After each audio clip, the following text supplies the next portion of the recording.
report, days 15 to 21, teaches you how to actually plug that battery into the wall at night.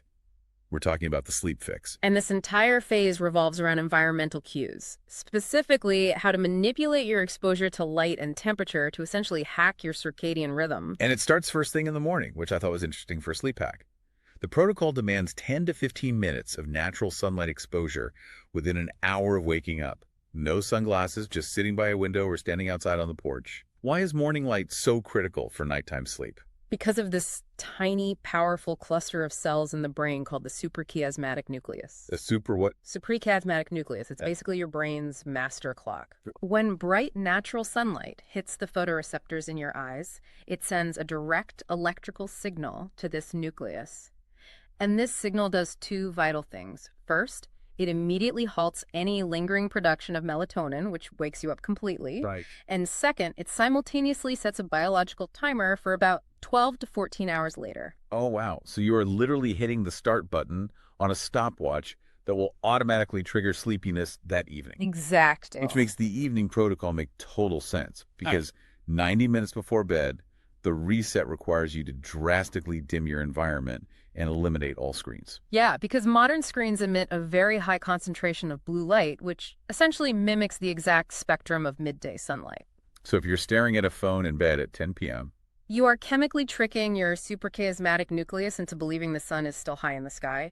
The melatonin tap is squeezed completely shut. You just won't get tired. And the report takes this to an extreme level on day 17. It tells you to tune your bedroom into a literal cave. Complete darkness. We're talking taping over those tiny red and blue standby lights on your TV or electronics, putting up blackout curtains, everything. Total darkness is key. But they also focus heavily on temperature.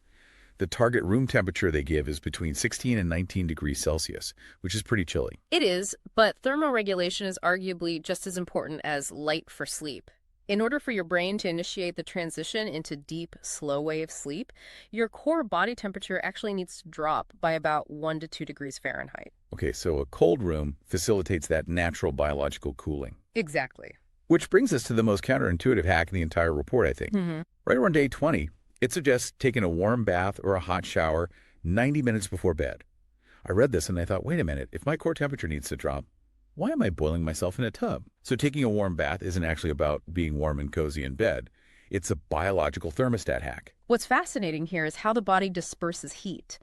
Yes, the bath feels warm and cozy, but what you are actually doing is manipulating vasodilation. Vasodilation. Right? So when you get into a hot bath, your body wants to cool down and disperse the heat, right? So it pushes all your blood out from your core to the surface of your skin, out to your extremities. Your blood vessels literally widen. Oh, so that's why you turned red and flushed in a hot shower. Yes, but the magic happens when you step out of that hot bath and into your 16-degree cave-like bedroom. Because all your blood is currently sitting at the surface of your skin, that heat radiates off you and dumps into the cold air incredibly rapidly. Oh, wow. Yeah, this causes your core body temperature to plummet much faster than it would normally. That rapid, precipitous drop in temperature is a profound biological signal to your brain that it is time to shut down for the night. That is just, you are artificially accelerating the cooling process. That is incredibly clever. It's biological leverage at its finest. It really is. And all of this leads into the final mandate of the reset on day 21, which is ruthless consistency. Going to bed and waking up at the exact same time every single day, even on weekends. Even if you sleep terribly one night, you do not sleep in. Right, because by anchoring your wake time, you anchor that biological stopwatch we discussed. If you constantly shift your wake time on weekends, you induce a state of what researchers call social jet lag. Oh, I like that term. Yeah, you're constantly forcing your internal clock to cross imaginary time zones every weekend. It wrecks your baseline energy. But, you know, the reality is we don't live in a vacuum. Life happens. And the authors of the Vitality Reset fully acknowledge this, which is why the final section of the report is dedicated entirely to emergency protocols and exit strategies. Which is very pragmatic. Extremely. So let's talk about the big one. What happens if you were a 6-cup-a-day coffee drinker and the idea of stopping after 2 p.m. absolutely terrifies you? Because the withdrawal headaches are real. Oh, they are very real. But they provide a highly structured 4-week caffeine taper. You are explicitly told never to quit cold turkey. Why not? Well, when you consume heavy caffeine daily, your brain attempts to reach equilibrium by simply growing more adenosine receptors.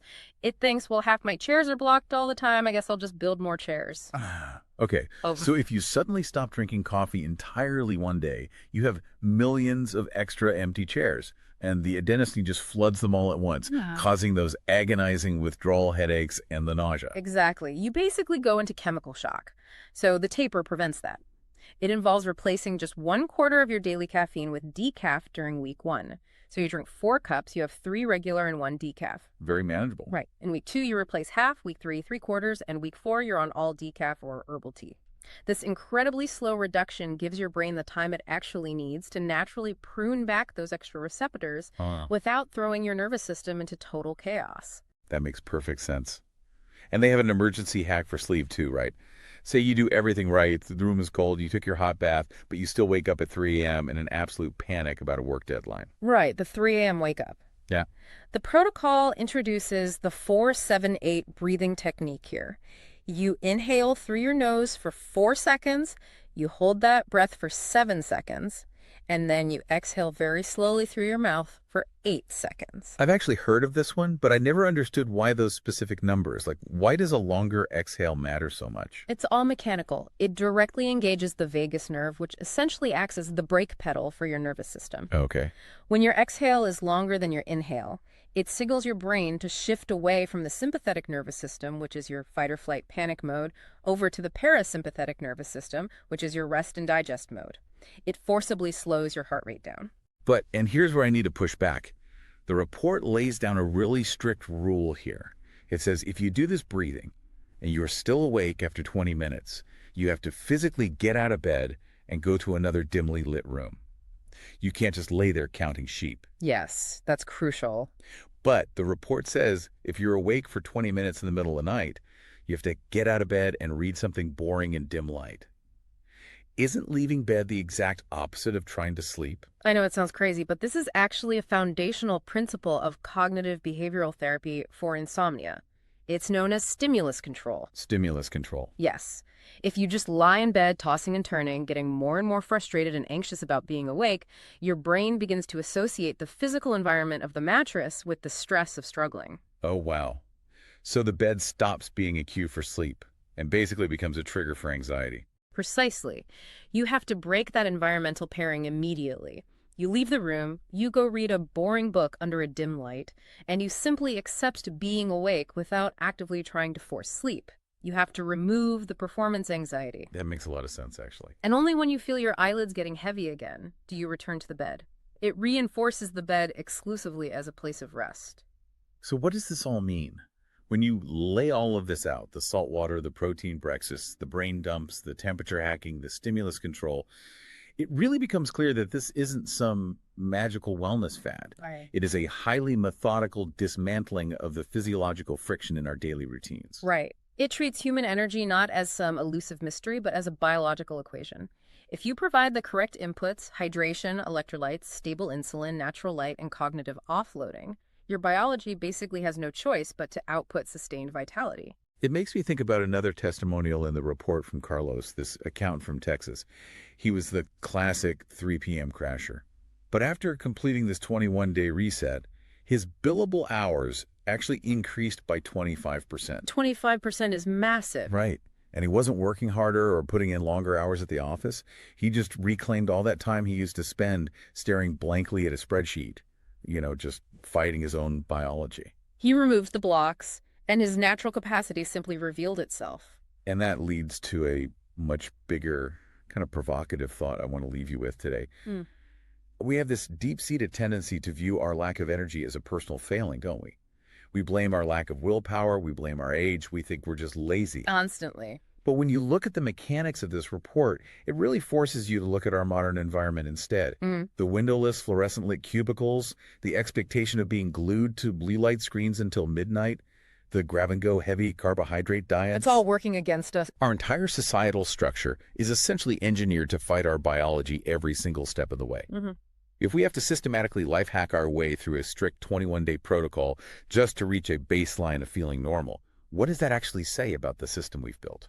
It's a profound question. Just imagine what a society structured around our circadian rhythms, instead of against them, would actually look like.